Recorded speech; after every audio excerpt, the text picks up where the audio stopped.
Hey there. So, I was thinking about this.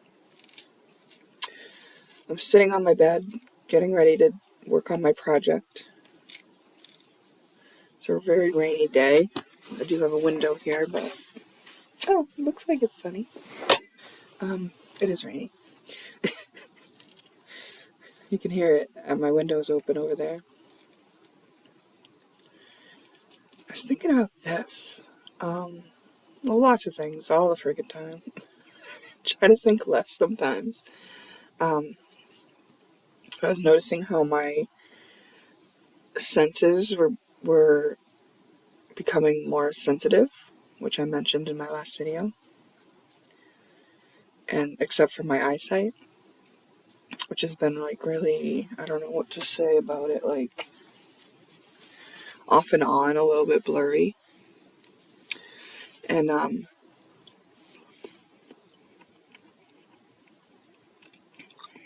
I was thinking, oh, sorry about if you can hear that. I didn't think about that. I was thinking about how we've really, well, first of all of these thoughts are in response to outside stimuli, other people sharing their perspectives, right? Because I briefly clicked on another video of someone talking about the Aubrey Marcus stuff.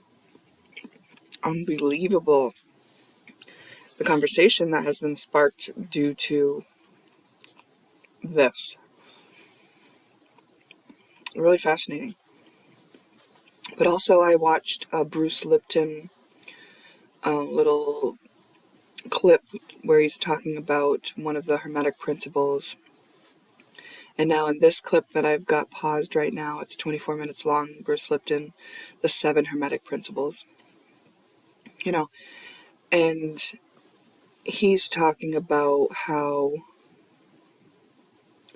we have these Hermetic principles that govern us, and that they've been governing us since all of time.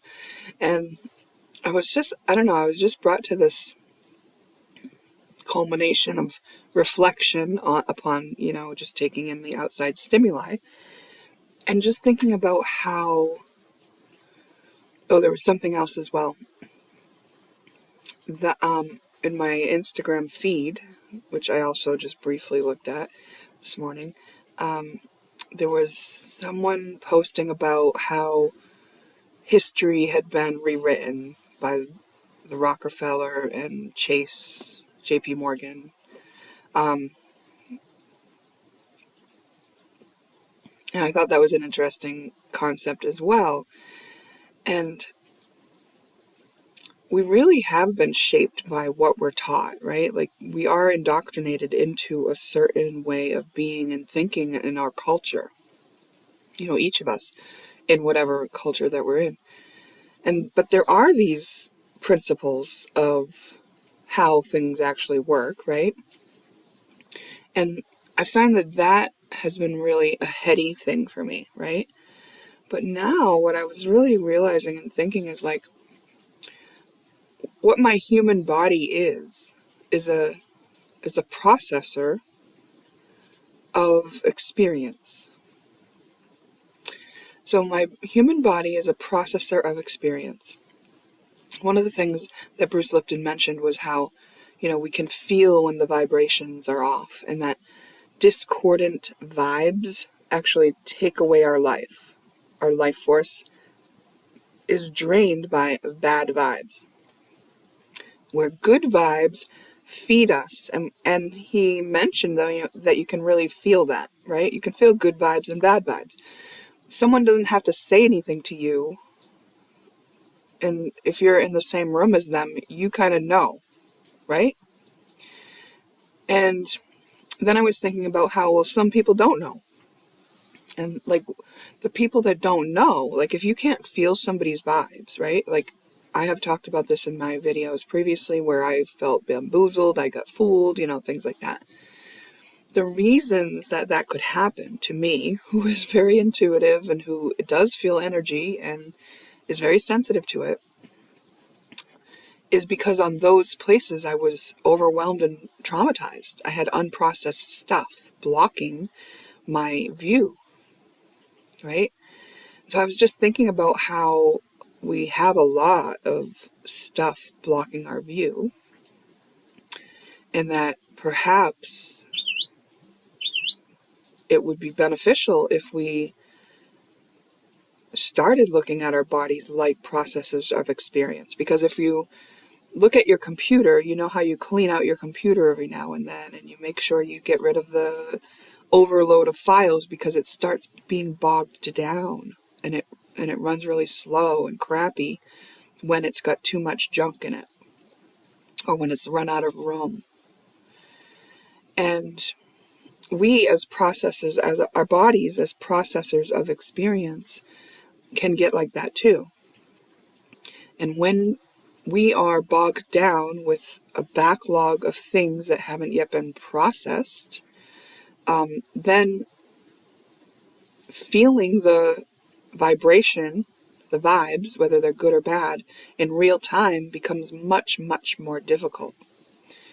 And we're still doing it, but a lot of times we're not processing it, and we're just reacting, and it doesn't get to like move through, right? It's like storing every file for processing later. And it's like, okay, now like there's a wall of files here, in my body to be processed. And like it's sometimes we'll be put out of commission health wise because we need to process those. And I just thought, wow, like if people were caught up on their backlog and started really paying attention to vibes, if it was a part of our operating system, if we were brought into a culture that allowed us to be at our top game, each of us. How exciting is that? But basically, we're going to have to take that for ourselves. We're going to have to do that for ourselves, each of us individually. Then it will just spread, like the 100th monkey effect. It's been studied, that even monkeys in the wild, when just over half of the monkeys learn a new skill, then all the monkeys know it. It's like a tipping point kind of thing that happens, and we are all connected. So we can change culture, and I feel like there's a lot of us that have been doing this, but I'm just talking about it in a different way right now, in a way that might be really easy to understand. And that is that there literally is a backlog, and you don't have to be overweight for there to be a backlog. Like, it doesn't mean that your body was storing it, in the body that way. It's in your energetic field. There are very, very thin people who are carrying a backlog. It will affect them in some way. When we get into a point where it's like this must be processed, a lot of times it will surface as a health concern that will kind of put us into a position where we have to slow down, we have to rest, we have to be with ourselves, we have to sort of resolve the issue. And there are signs before it gets to that point. Usually it's a nagging emotion. It's an unwanted habit. It's a judgment that keeps surfacing. It's like a repetitive something, probably a feeling, but once it's ignored for so long, like we have an immune system, a spiritual immune system that says, wait a minute here, we need to process this. This isn't a priority, so we're going to get your attention on this by inflaming the situation. And so, like, if we use our computer processor analogy, that's your body's, like, system just shutting down and saying, wait, no, no, no. You didn't want to deal with this, but now I'm going to tell you it's an issue. We're not going to continue without dealing with it. You know? Very, very interesting. Yeah, so I think this is a process, but I think that this is what I'm doing. Like, I am really spending some time experiencing life through the lens of I am in a vessel, a body, that is experiencing that is a processor of my experience. And maybe this just goes along with allowing limitless possibilities, and also like allowing myself the excitement of what's next instead of the fear of what's next. Think about it. When you have a processor of experiences and you've been not able to process your experiences because of fear, doubt, worry, just not having the tools or the know-how or to know that it needed to be done,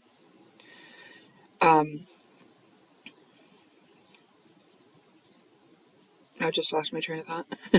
So you have this processor. Oh, and if you know that that's what you're doing and you go through life with that way, it allows that possibility of being excited about life and what comes next. But if you are in fear and you've been bogged down and you haven't processed all your experiences because of fearful things in there, and not knowing what needed to be done, then you would tend to dread having more experiences to be piled on to experience, and that you'd probably expect them to be burdensome because everything already felt burdensome.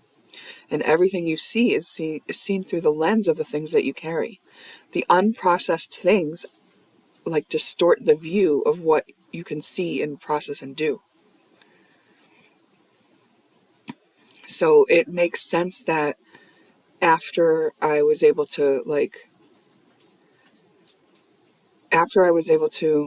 am I trying to say? Let me chew one of these and think about.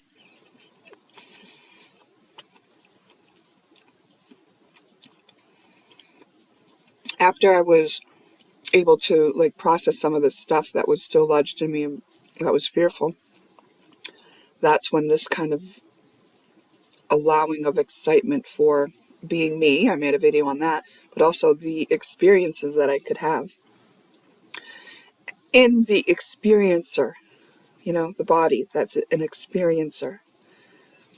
This body is an experiencer, a processor of experience. And there's so many data points, right? Like, I'm eating this mandarin. There's a texture. There's a sound of me chewing it. There's this taste. The whole experience can really be something very fulfilling, just like of eating this tiny thing tastes so good, right? And these are things that, like, you could be eating an orange, and if you're totally backlogged and you haven't processed all your stuff, and you've been carrying that around, then sometimes you kind of check out and you dull yourself down, and there's no way you can take in the data, consciously. Unconsciously, you are always taking it in, but you won't experience firsthand the beauty of eating a little segment of a mandarin because you have all this backlog. It's just you can't prioritize this. So to process all the stuff that you hadn't processed yet, then you're in your vessel and you can, have room for processing experiences like eating, a segment of an orange, which I think would feel really boring if you were in the panic of life and hadn't processed all your traumas, and it's who would care about this? You're in survival mode, right? Your body's in survival because it really is. Because like Bruce Lipton said, bad vibes suck your life out. So if you're carrying the bad vibes, which you don't have to do, when you process the experiences, even if it's a bad vibe experience, it moves through. Excuse me, it's no longer going to be sucking your life. And all of it, life starts looking different. Life starts looking different when you don't have that lens of the bad vibes that you're carrying that have yet to be processed. And I'm not going to say it is wrong, because this is our design. This is how humans work. So if you're carrying around something and looking at life through the lens of it, and it is a bad vibe, maybe that's the experience that you were meant to have for a while. But maybe you just didn't know. that you could process that, move through it, and actually, have a different, clearer view. So what do you think of framing it so that you know that you're a spirit, like a soul, having a human experience in a body that is a processor of experiences? We are taught all of our senses, as babies. We're taught nose and it smells, and mouth and it tastes, and ears and it hears. And it's so much more than that, because there's this felt sense about what is good for us and what isn't good for us. Like, instead of being told what is good for us and what isn't good for us through commercials, through trends, through parents who just don't want to be seen as bad parents, so you should behave a certain way and be in this box, Like, instead of learning that, like, to learn the freedom of ourselves as processors of experiences allows us to integrate that knowledge about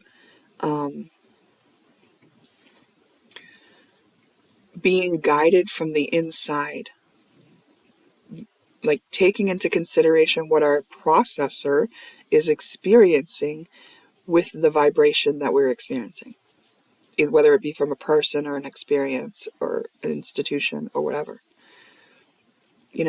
Like, some people do operate in such a way where they're like, oh, good vibes, bad vibes, that helps me navigate.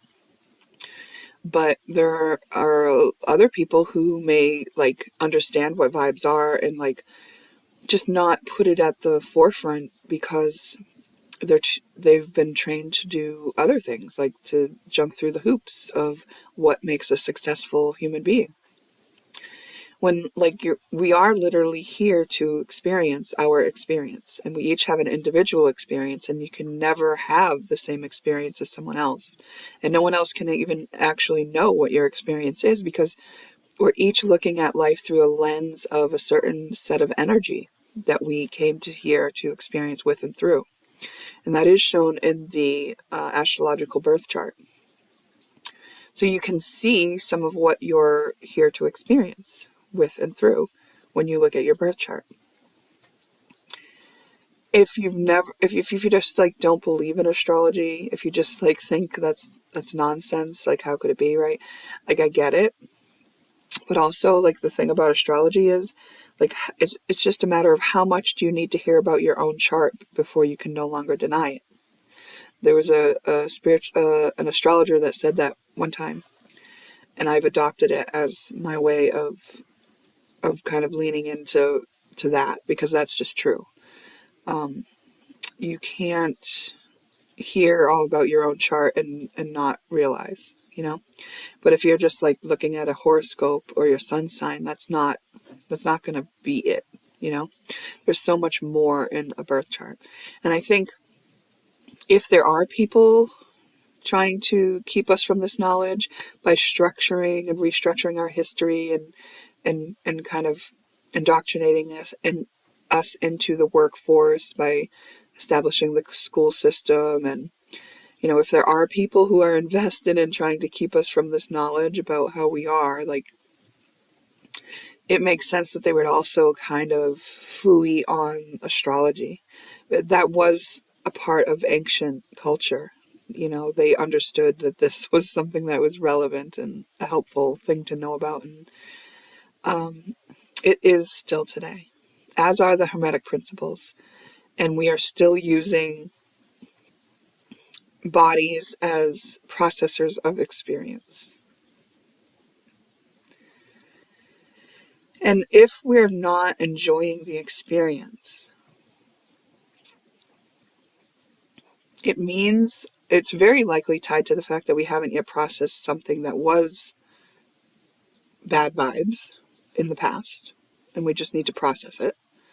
Like, process it through, like, like, say, okay, well, I did have the experience. Get out of denial, get out of projection, take it back in as something that you are here in this body to experience.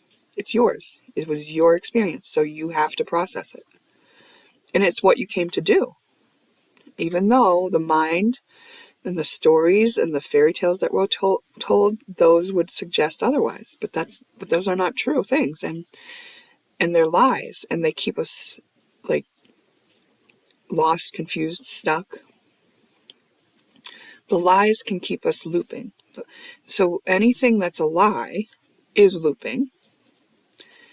Like the hell realms, like the 7 deadly sins, those are looping energy where you can get stuck in them infinitely. Infinitely. Let me say that again. The hell realm, those 7 deadly sins, if you're participating in them with your experiencer, your processor of experience, with your body, if you do not break yourself out of that pattern, you will repeat it infinitely. It is not those things. The reason why they're the deadly sins is because they're bad vibes and they repeat infinitely. So you will throw away your entire life if you are just experiencing them. You have to pull yourself out of the 7 deadly sins, or you will suck your life force out until it's gone. Think about what they are. Gluttony. You can drink yourself to death. You can eat yourself to death. You can just overindulge in anything to your own detriment, and it will be bad vibes, Greed. Honestly, one of the things that humans really, do they require it? I think they require connection. And greed will definitely come in between you and others, And